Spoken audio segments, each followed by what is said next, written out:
What's up everyone, it's Anson here. Today I'm going to be showing you guys how to connect your Rode Wireless Go device to any mobile phone or iPad. So as you may know, the cable that is included, the SC cable, this only works with DSLRs and not with mobile phones. So we won't be needing that. What you're going to have to purchase is the SC7 cable, which is the TRS to TRS patch cable. I'll include it in the description below. And if you've got an iPad Pro, which takes USB-C, you're going to have to buy this cable, USB-C to headphone jack.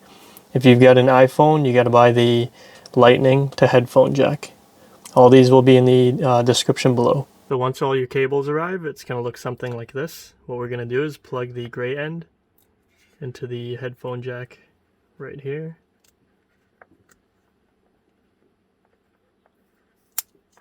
And then after that, we're going to plug the black end into the receiver, which is the one with the screen on it.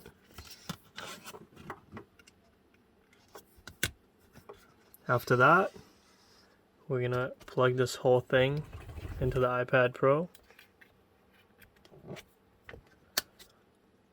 Turn it on, and it'll start working just as. It'll automatically record onto this receiver.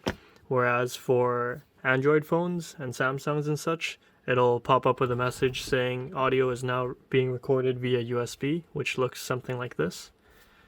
So that's all you need to do to have the Rode Wireless Go on any mobile phone. Hope this video helped you guys out. If you got any questions, you can leave them down in the comments below. Please like and subscribe for more videos.